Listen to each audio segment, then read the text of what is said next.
So while we're waiting, any new news from anybody? Well, I can say it's kind of exciting. We've on the Facebook site, people are starting to post videos. Yes. And Wendy, you saw that too this morning. A lady in India who teaches it to kids. Yeah, it's always so amazing to see the kids open right up. It's crazy how easy it is for them. Yeah, she posted a couple videos of the kids doing it, and it's just, amazing, really. Oh, doing what, if I may ask? What are we referring to? Blindfold seeing. Oh, yeah, awesome. Seeing, yeah. Kids can do it so fast. I bet they're still in tune with all that. Yeah, in fact, and I guess we should save it for the interview, but many parents are teaching their kids to do it, and the parents don't know the first thing about teaching them to do it, but they just have to let the kids know that they can do it, and then the kids do it. Yeah. That's the biggest secret, is being allowed to explore it, or to even have it brought to your attention that it's a possibility. Exactly. That's the big thing, to know that it's a possibility. I have a fellow right now contacted me from South Africa, if you can believe, and he's got him and his wife built a school for kids in South Africa, and he's kind of trying to support that area and stuff. But he contacted me, and he really wants to learn himself. And what thrilled me is that once he learns, he wants to teach it to his kids. And that was just pumped me totally, because he always sends me pictures of his kids and stuff in his school. So I think it's pretty cool when they're wanting to do that. Well, maybe we should go ahead and start, because I can see there's already amazing information coming out that the public would want to hear. Sure. Kat, we're going to introduce to the world who you are with short information for all of you. She has that information, that she's from special agent from CIA.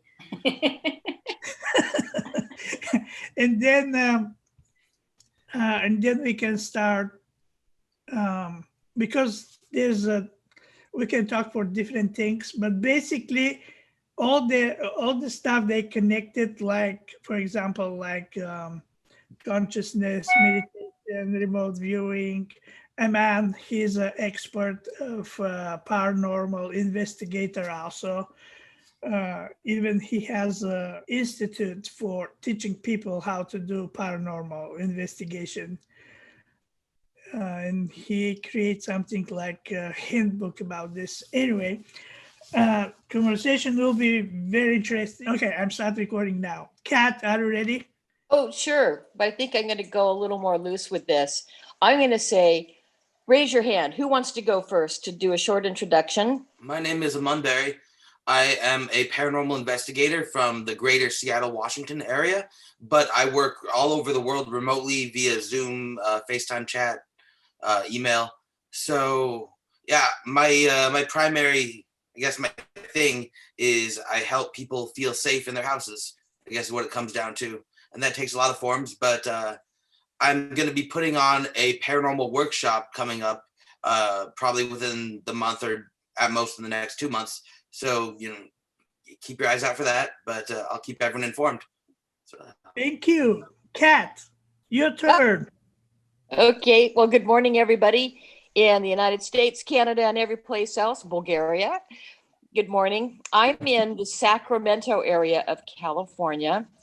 I'm an ordained minister, did work civilly, like in police and ambulance work, but was always interested in the psychic abilities and also the UFO phenomenon, just knowing since childhood that they're real.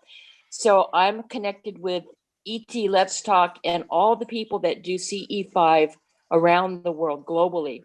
So that's where my work is, in consciousness and opening up to the possibilities of contact, whether it's paranormal or an extraterrestrial, extra dimensional. I think they might be the same. They're just us without our physical suits. So I love connecting with people. Let me pass the baton to, raise your hand. Who's next? This is beautiful. Next is Rob. Hi, everybody. Good morning. I'm from Canada, London, Ontario, Canada. And for me, it all started with two dramatic encounters with something in the sky when I was a kid. The first one was written up in the newspaper. Many hundreds of people saw it. It was during the big flap of 1966 through Michigan, although I live across the border in Canada, in Ontario, Canada. And that was very interesting. That got me started on my lifelong quest to trying to find out what this is all about. Since then, we've gotten involved in documentaries. We're on expeditions, including Wendy here, but Wendy can talk about that, around the world. And we've really had some interesting things, interesting encounters, and seen strange things, not only in the sky, but on the ground. Pardon me. And through that, through these journeys, we also met a person, Leonie Applet of Australia. And when we had got back from seeing her, she introduced me to this idea. She sent me a video of her children, her grandchildren, seeing around the room and playing games with blindfolds on. I thought it was a joke. I really did. And because Leonie's a very funny person, I said, "Are you serious? Is this true? If so, I want to learn it." So we got involved. Wendy got involved with me for the last 3 years. We've been learning this ability of seeing blindfolded. And we'll talk about more of this as we get into the show. Thank you, Rob. Wendy? My name's Wendy Gallant. I live in Bayfield, Ontario, Canada, right on the shores of Lake Huron, where there's known to be all kinds of sightings here. Mine started 4 years ago. I started seeing stuff out over the lake, and I started experiencing paranormal stuff at the same time. And that's when I met Rob. And thank heavens, because I didn't know what was happening to me. And I was actually reporting what I was seeing and what was happening. And he was kind of helping me get through all of that, because I had no idea. As it went on, Rob did contact me about the seeing, which just kind of fell into what I was doing. And also with his expeditions and that, he invited me to a few of the expeditions also, and had some amazing things happen. But we've been focusing on the seeing for the last 3-4 years. And because of our ages, it's a little more difficult than children. And so we've been diligent and almost getting there to the actual seeing in real time. So, and that's what I mean, is that you have the blindfold on and you can actually see the room in real time, just like with your eyes.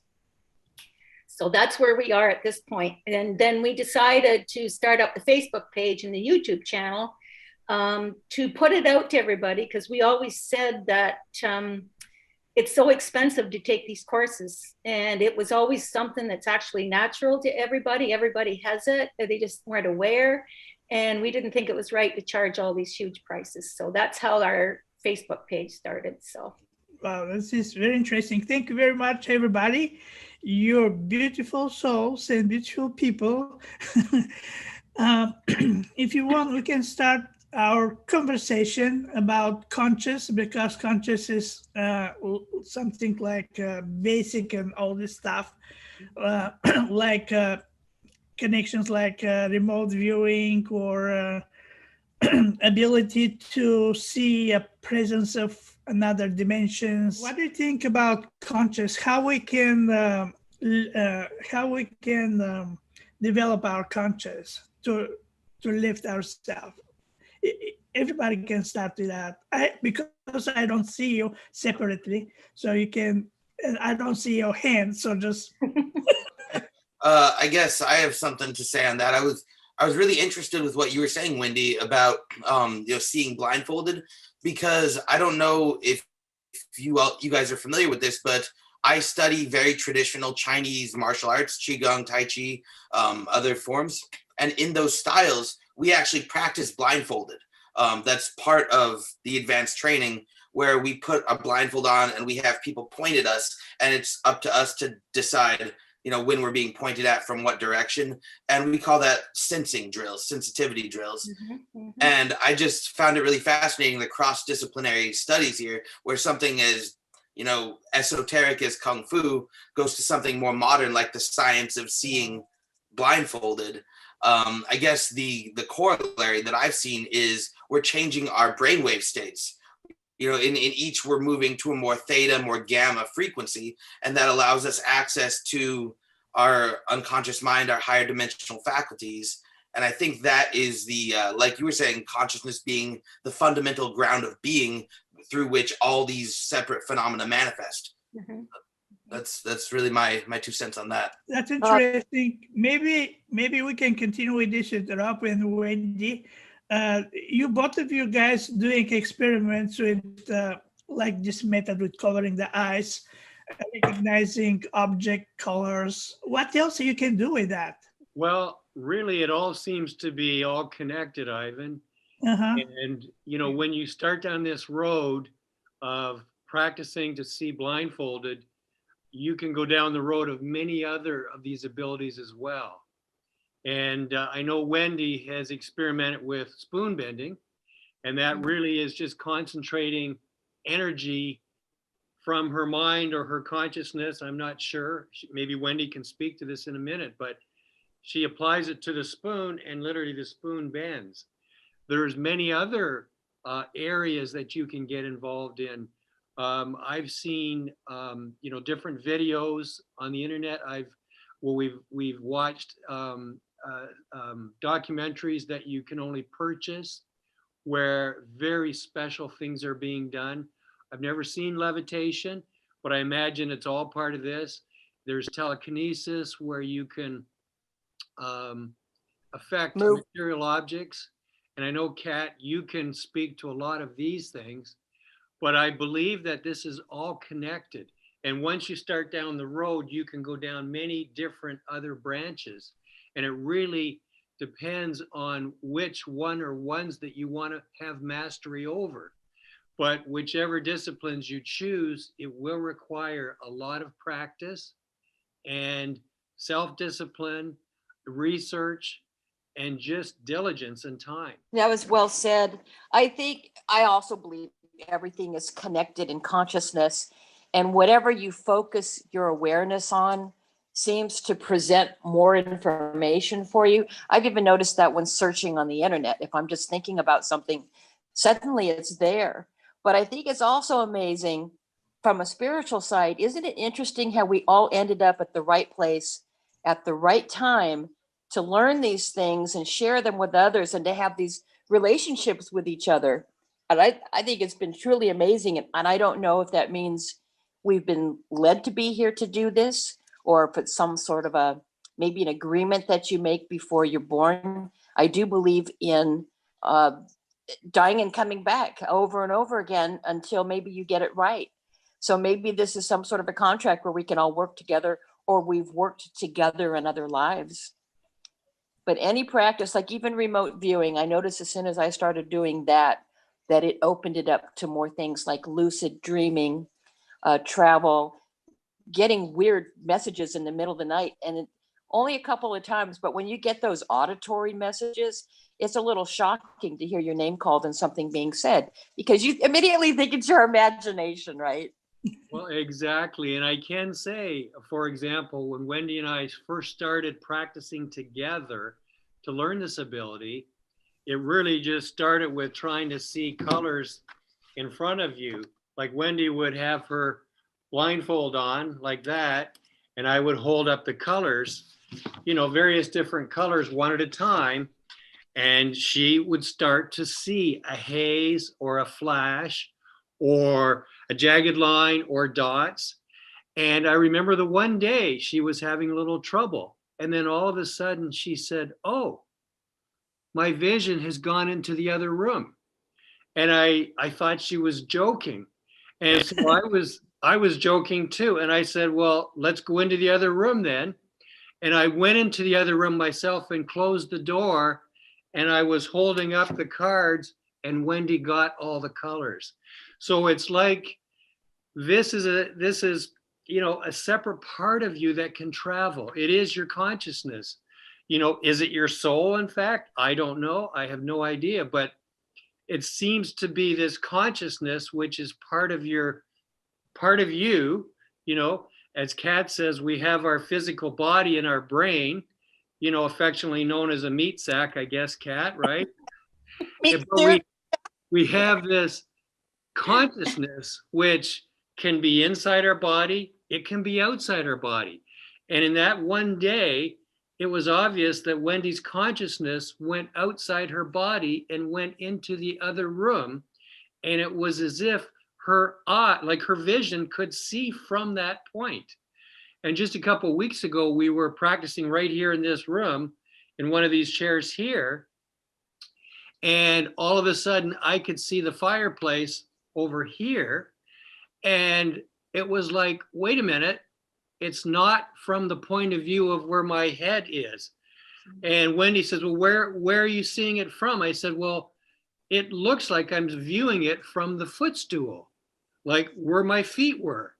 So it's almost like, you know, kids think their moms have eyes in the back of their head. It felt like I had eyes in my feet, because where my feet were is where I saw the fireplace from, because I was looking up and it was from the exact angle of the footstool. So my consciousness, whether it was just random or whether I was doing it somehow unconsciously, my consciousness was from the point of view of the footstool. And I viewed the fireplace here from the point of view of the footstool. So that is your consciousness moving around outside your body. Wendy, when you are able to see the object or something, you see like a picture in your mind, or you got message in your mind that this is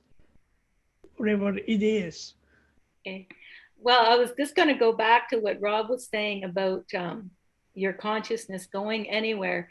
And I think we mentioned this before, but my distinct memory is when we were practicing by Zoom or by Skype. We were using Skype, sorry. And Rob was asking me what colors he had. I had the mask on, and he was asking me what colors. But the thing that just blew me away is he said he directed me to his house. Then he told me to come up the stairs, go into his room that he was, and he said, I'm walking across the room to the window with a piece of paper in my hand. Tell me what color that is. What totally blew me away is I saw him walk across the room, and I saw him standing at the window with the piece of paper, and I said to him, is it orange? And he said, yes. Now, Rob records everything. And I asked him to play it back to me later, and I saw exactly what the recording showed. I saw him walking. It was the exact thing that I saw, and that was the first time that happened to me, and it actually just kind of blew my mind. But I started out years ago, and we went to training, and I didn't see anything. It was funny. I actually got told I wouldn't be able to because of my age and other factors. So I only saw, finally, one night we were sitting in a B&B, and Liz was practicing with Rob, and I was in a rocking chair listening to him. And I had my mask on, and I was just relaxing, rocking in the chair. And Marcus came over, threw a colored sheet of paper on my lap and said, what color is that? And I immediately got a flash, and I said, pink. And he said, yes. And so that's what started me. And I'm finding with our age, it's a gradual thing. As we keep training, we're seeing more and more. We went from colors to cups, distinguishing where the colors are, where the cups are. And then we moved on to shapes and letters and stuff. And so it's a progressive thing, and you have to train and train and train in order to, at our age, kids get it right away. So, yeah. So my understanding is, looks like you make kind of connection with Rob, and you see through his eyes. I've never seen things through his eyes. No, I never have. Oh, okay. I've always seen it for myself. I don't think you have. Have you, Rob? No, it's really just when Wendy and I are training, the one person, like, for example, if she's training me and I wear the mask, and I close my eyes behind the mask, so I get used to the dark. And Wendy will take me through various relaxation exercises, breathing exercises. It's really to slow the mind, the emotions, and the body, slow it all down and relax it. We're so much into our left brain, our intellectual, reasoning, logical side, and that's not where this exists. This seems to exist in the right brain, on the creative side. So Wendy will take me through all these exercises, get me very relaxed, and it's really guiding me to allow myself to get relaxed and just letting go and being a passive observer. Just let it happen. Feeling safe. Sometimes I will actually pass into the hypnagogic state between being fully awake and sleeping. And when I'm in that state, it really happens big time. When she gets me relaxed, then she will hold up colors. She will hold up symbols one at a time. And she doesn't even have to see them herself. Okay, she can grab them randomly and just hold them up, and I will see it. Now, for me, it's not so much exactly real time. For example, if she holds that up, maybe in 3 or 4 seconds, I will get like a snapshot of a square, and Wendy will say, is it open or closed? And I say, it's open, it's an open square. And she will even have me, she'll hold up a card and she'll point at a symbol. And she said, look where my finger is. And I will see part or all of that 0. Now, sometimes for me, it's opening in real time, but it's just very brief moments. And I'm going to now pass it over to Wendy, because just the other night, Wendy had a huge breakthrough. And I was very excited about what she described. Mm-hmm. And Wendy, maybe you can tell everybody after 3 years what you've had happen. I think Kat's got her hand up though. Kat? Yeah, she has a, yeah. I see your hand. I've been flashing it up and down. Trying to get a word in edgewise. Can one of you hold up your mask and turn it sideways so people can see just how thick that is? Look at that. There is no way that you could see around that. Now, I've followed you guys for a long time now since you started. And Wendy, in the very beginning, would also put bandages over her eyes and then put the mask on, which wasn't really necessary, but I thought it was interesting. Well, and yeah, a lot of people don't believe it. They think you're looking through the mask. So that's why I did that. Yeah, or underneath. Exactly. And that's what I thought that was really interesting, because I was thinking, well, maybe you're looking out the bottom. And then when you were forced to do it from separate homes because of COVID, then it became clear that there's no way you could be peeking or get a hint out of that. So it was interesting. You were most successful when you were completely blinded and in the dark. That was actually a really funny situation, because I couldn't, my goal was to see with the bandages and the mask. And I really wanted to do that. And I tried and I tried and I tried and I couldn't do it. And so this is going to be funny, but I was cleaning my house. And as I'm cleaning, my mind's always working. And my mind went, well, you have your eyes closed behind the mask. So why can't you see with the ice patches? And it was just like a huge light bulb. So I walked in, sat down, put the patches on, put the mask on and everything, and tried it, and boom, it was there. So I'm thinking I just had to tell my brain that I had to tell myself that it was possible. Well, man. Yes. Do you have any experience like this? I mean, have you tried to remote viewing something? Yeah. Yes, I do have some experience with these topics. I think the most interesting and relevant thing that I could bring to the table at this point is to kind of dovetail off what Robert and Wendy were talking about, how when Robert was talking about how his consciousness was existing non-locally of his body existing. And I had a quick question for you, Robert, about that. Did you have 360-degree vision, or was your vision, how did you perceive sight? People can have 360-degree vision. I haven't experienced that yet. But they say as you work with it and believe that you can have that, it will gradually open in a 360-degree way. I just saw like an image, like a snapshot, like a rectangle, like a just what I see with my normal vision, that kind of a frame. Great.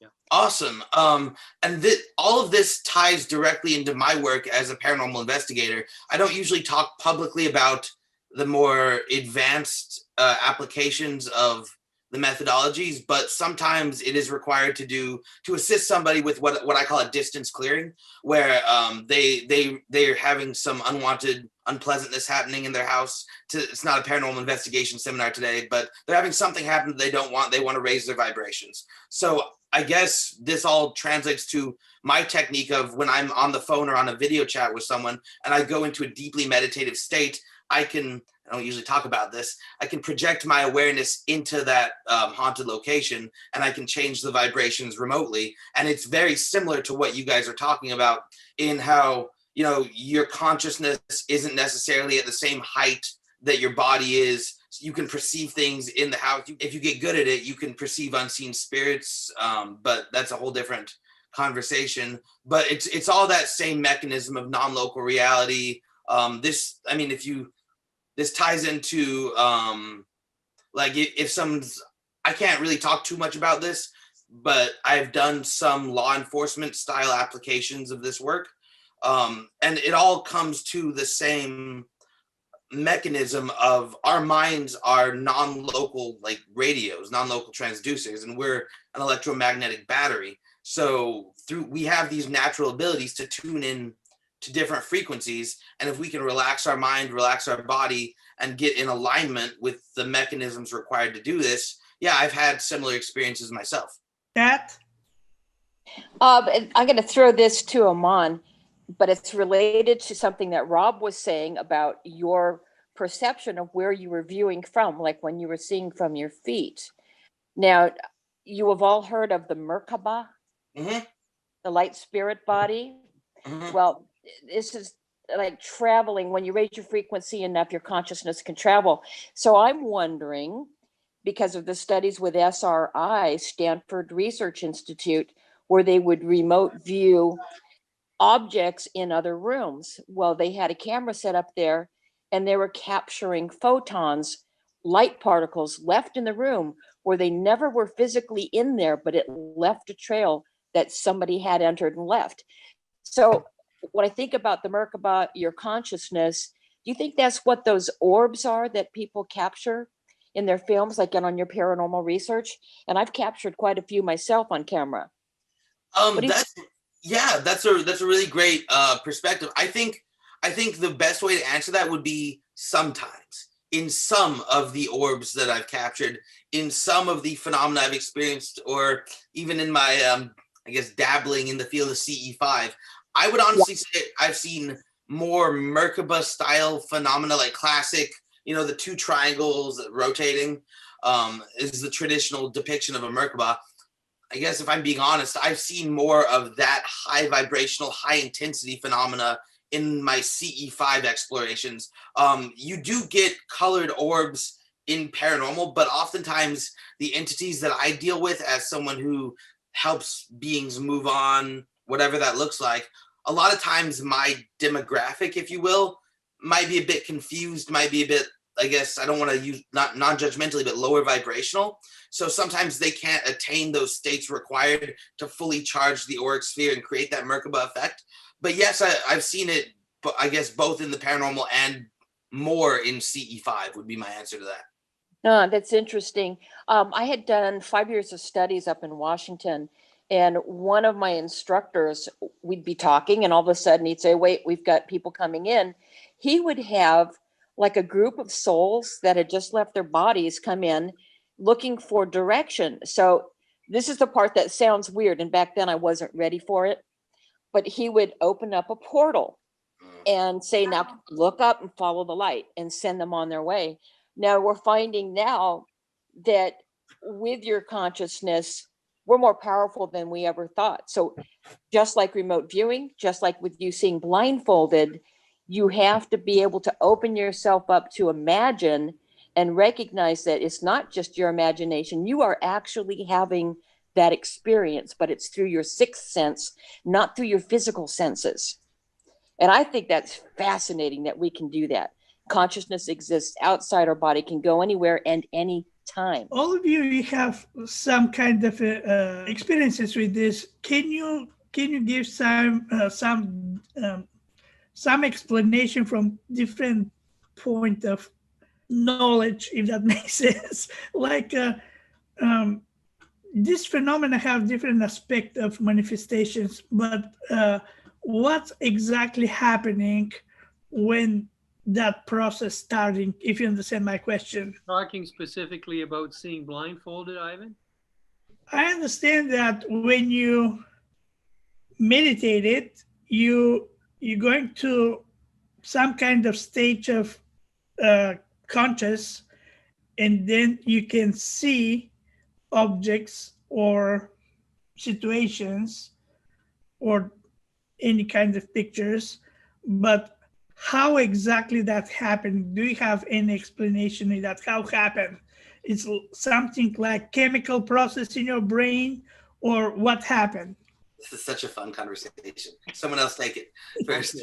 Okay. So I can only speak from my experience. You know, like a lot of people read books and understand intellectually and do lectures and so on. I can only speak from what I actually experience. And I will compare it to, and I know Wendy's going to get tired of hearing this metaphor, but it's the same as if you go to a rock concert, Ivan, and you and I go to a rock concert and I whisper in your ear trying to communicate with you right next to you. You will not hear me.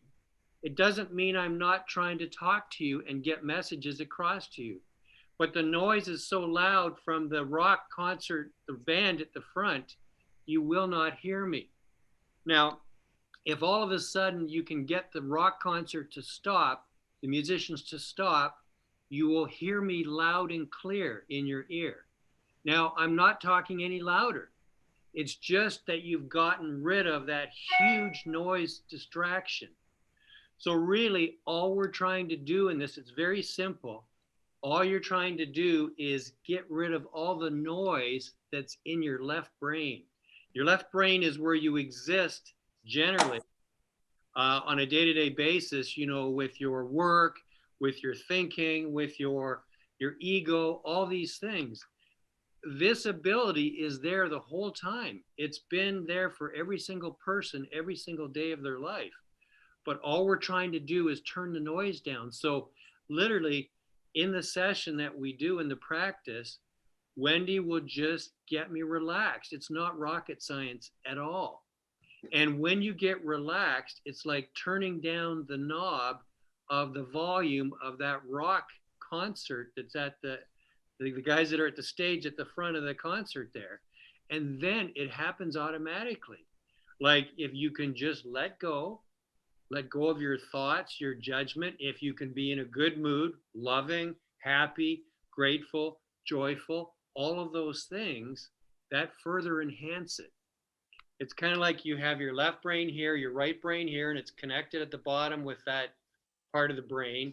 All you want to do is, you know, you don't have to shut this down, but just quieten it down, and the messages from this side will come across and you'll be aware of them.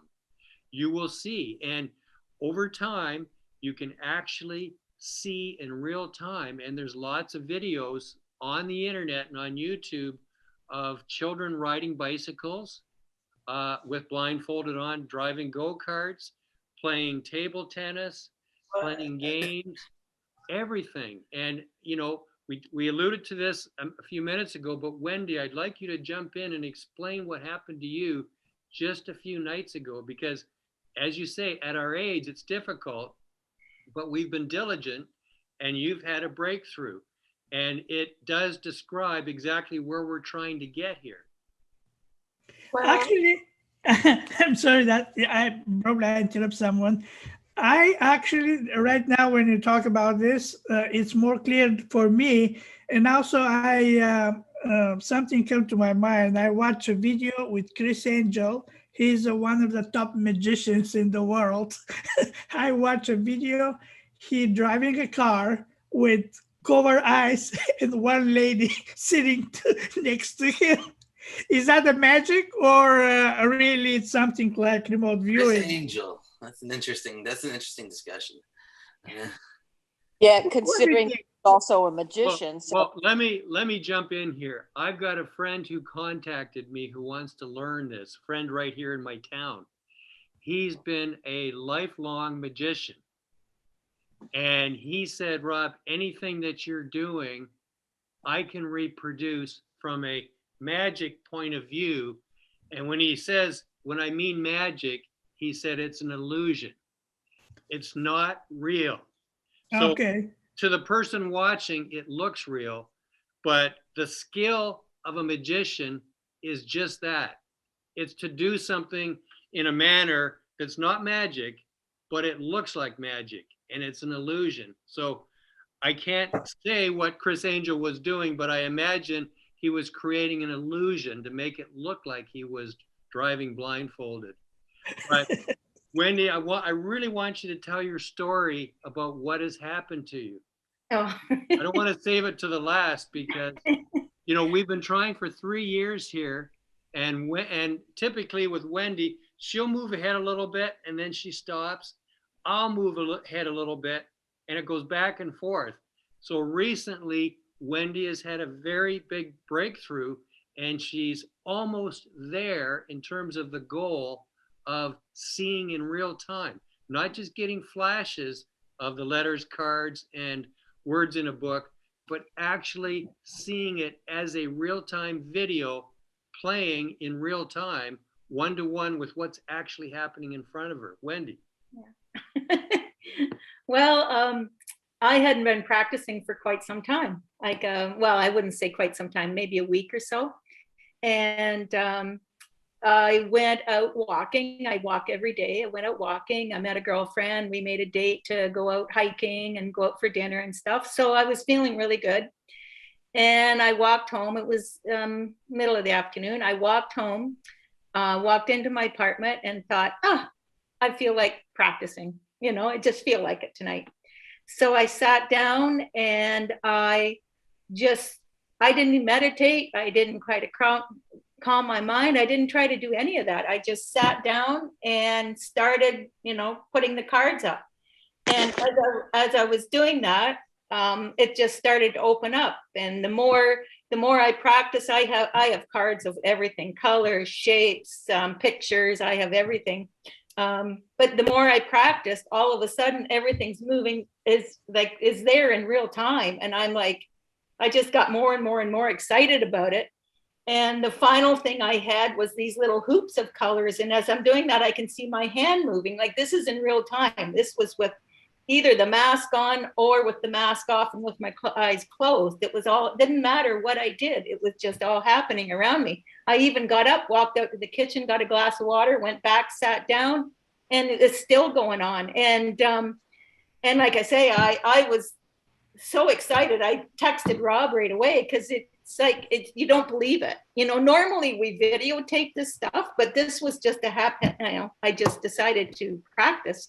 And I don't normally practice myself, you know, training, but yeah, it was the first time. Like, I've had windows opening and closing and windows opening and closing, but this one stayed open for like 3 hours. Wendy, can I ask you how you feel during this moment when you have this not visions, but these remotes? Well, like I say, when I started doing it, I was relaxed. I was happy. I just went out walking, so you have fresh air and everything. And when I came into my apartment, I just felt really good and really excited. That's the only thing. But you got to remember, I've been practicing for 3 years. So this, and you know, and I've seen little bits of it. So this was the first time it opened up, and I haven't practiced since to see if it stayed open. I'm not sure, but yeah, that just happened a few days ago. So it was pretty cool. Amazing. It's incredible. Kat, do you have anything to add? Well, I'd like to talk about how the practices are changing your brain chemistry. I don't want to get too technical, but a lot of what we experience comes through a gland in our brain. It's the size of a grain of rice, called the pineal gland, and it puts out chemicals called DMT, dimethyltryptamine or tryptophan, I think it is. And that's what gives us this connection to psychic abilities and mystical experiences, all the things that we do for practice or for making contact with our extraterrestrial friends, extra dimensional, whatever we want to call them. And the more you do things to quiet that left brain, or as they call it, the monkey mind. What is that in Vedic? Manakaya. Maybe Aman, you remember the name for it. I'm trying to remember the Vedic name. I call it monkey mind in that's probably the best. So the practice of feeling emotions and living in gratitude, which I'm so glad you said that. Even in remote viewing, I have times when I'm blocked. Well, if you're taking the course, they tell you if it takes more than 3 seconds to connect to your target, you do something physical, drop your pen or your pencil that you're taking notes with. It's a way of clearing the slate and starting over. So I'll go outside and start writing notes. And if I get a block, I drop the pen.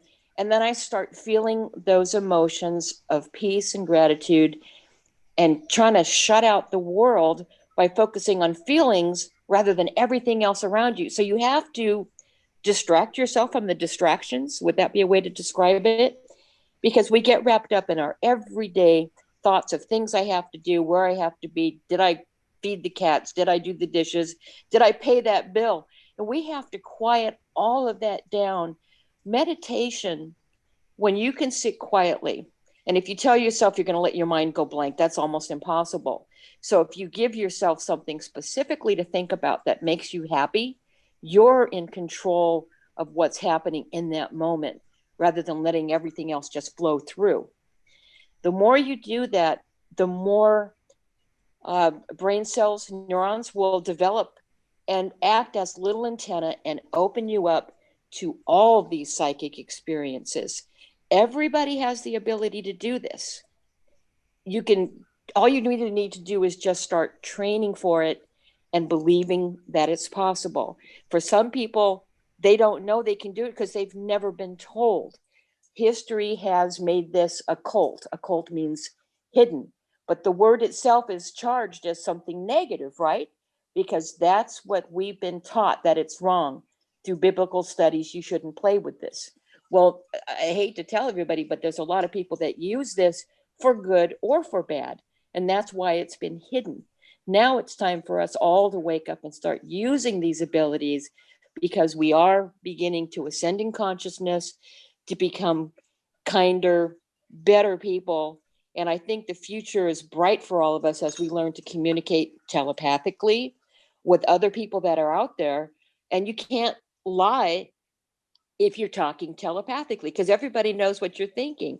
So we have to evolve and move on. So staying in those states of grace where you're feeling gratitude and love and compassion is what's going to raise your vibration and help you to have these mystical experiences. You know, I have all the camera equipment for going out in the field to allow our eyes to see things that are unseen.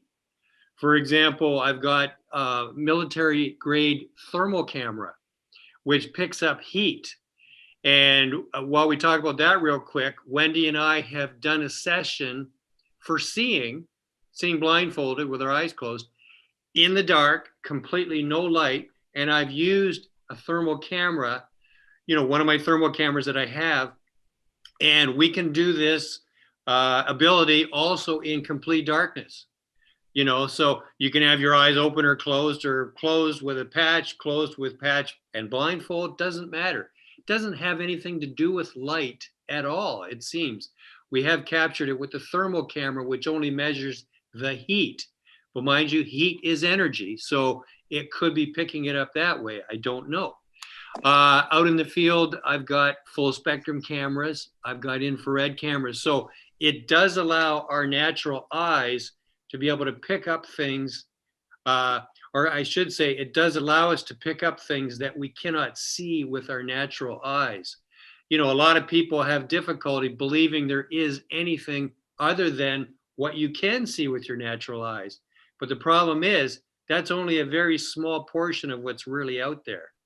But for most people, that is all that's out there. Is just what you see with your eyes. What I think people need to realize is there are frequencies of light, just like there is with sound, that we can't perceive. Dogs can hear and smell things that we can't.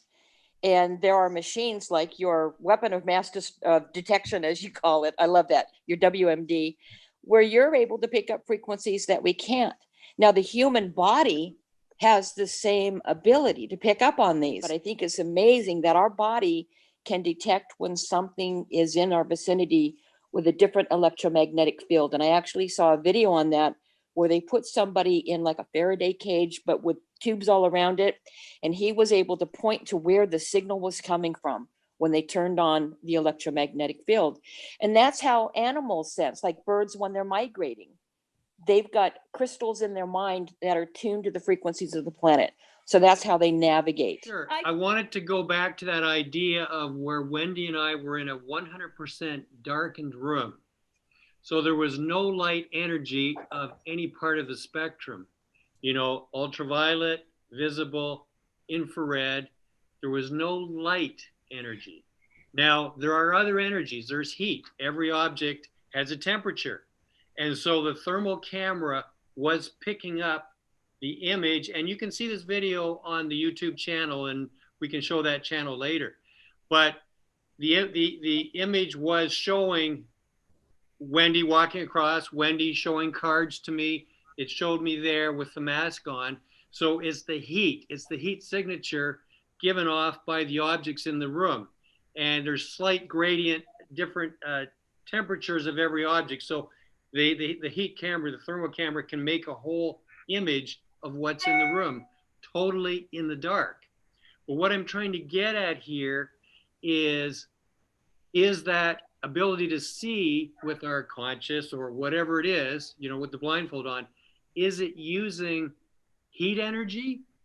No, because when you look at the cards in the video, you cannot see the symbols that are on the cards. Because the camera is only picking up the heat from the card, all you'll see is our fingerprints showing up as black on the card, and you'll see the fingerprints gradually disappear as the heat dissipates. So, you know, we're kind of narrowing down, eliminating what energy it is. It's not light, it's not infrared light, it's not ultraviolet light, it's not heat energy. What energy is it? And maybe it is still part of the electromagnetic spectrum somewhere. You know, that, as Kat says, it's a pretty wide spectrum, but it's not heat and it's not light. But yet, when you see it in your brain, you see the picture of the card or the symbol or the object that Wendy is showing me, I see it as if it is light. In other words, the brain somehow, or the consciousness, takes that energy and assembles it into an image that's 100% duplicate of what is actually there. The first time we tried this, we actually locked ourselves in one of Rob's bathrooms to try it. And so he stuck me in this bathroom. He's outside in the door, and he had actually put stuff in a drawer. I'm sitting on the toilet. He put stuff in the drawer in front of me. Sorry. He put stuff in the drawer in front of me, and he's on the other side of the door telling me to open up the drawer and see what's inside. And the one that blew me away the most is when I picked out a cup. Now it's pitch black, absolutely pitch black. I pulled out a cup, and I actually saw a turquoise cup in real time. Like, I actually saw the turquoise cup. It just was boom, the whole thing was there and then gone. And so how, like somebody said, well, you saw its energy. You saw the energy of it, but I don't know. I don't know. I just remember it happening, and it blew me away. Well, I guess, Wendy, you know, everybody these days says that everything is energy. Yeah. You know, we look like we're physical people, but when you zoom in to the molecular and the atomic level of our body, it's made up of atoms, which are energy. So all we are is this super complicated integration of all these little energies, of all these atoms, each one being energy. So we're this huge congregation of organized atoms, and each atom is just energy. So we are a walking huge collection of energies. So everything out there is also like this pen. When you look at the atomic level, it's just energy. It has the physical appearance to us on this level, but when you can zoom right in, it's just atoms that are energy. So really what's happening is you've got this energy body, us, interacting with an object like this, and it's energy and energy. So we are interacting somehow with that energy. And somehow our consciousness, our right brain is able to take that energy that it's sensing or somehow interacting with and focus it and reorganize it into a picture that's 100% duplicate of the actual object we see with our eyes. Oh, the YouTube channel, it's Seeing Blindfold Training, Wendy Gallant and Mark and Rob Freeman. And then we have our Facebook page too. And we try to help people to, well, we do train some people off and on, but we're trying to promote people to learn and get people working together on our Facebook page, getting partners and doing it over Zoom and Skype. I know Rob's training a few people at the beginning, and I said earlier that I'm really excited about this fellow in South Africa who has a school and who wants to learn and wants to teach his kids. So, but yeah, it's all new and it's all getting out there. So yeah. Yeah. People can come to the Facebook page. I know you can put the link. There's the Facebook page right there. Yeah. But they can come and they can ask if there's anybody else in the group who would like to train online with them over Zoom or Skype. People can teach each other this. You don't need an ascended master to teach this. You know, we've got many people posting videos in the group who have just taught their kids who don't even know how to do it, but they just tell their kids you can do it. And the kids believe them and they do it. So that's a good place to learn. There's really not enough teachers in the world of this right now. There's way more people that want to learn it than there are teachers that can teach it. But they can teach the kids themselves. Thank you. Simeon, can you see a correlation between remote viewing? I mean, the technical stuff that was taught by SRI, Ingo Swan's, his platform and how he wrote it all down. Do you see similarities between remote viewing and seeing blindfolded and other aspects of telepathic or psychic experiences? Can you tie that together in some way? Oh, sure. It's a good question. I mean, we have sensory abilities that we don't use and we haven't been even told about. No one ever told us about any of this. It's these latent abilities we have.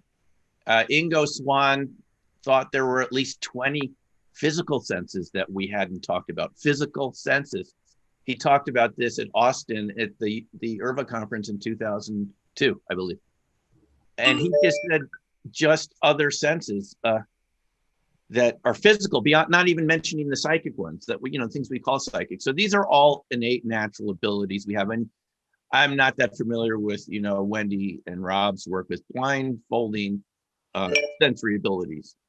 But it would be the same idea, is that when you do RV, you're learning to move the conscious mind aside and listening to subtler signals. And I guess another way to do that would be to literally be like Tommy in that Who rock opera. And if you covered your senses, you would start using the subtle senses because you'd have to.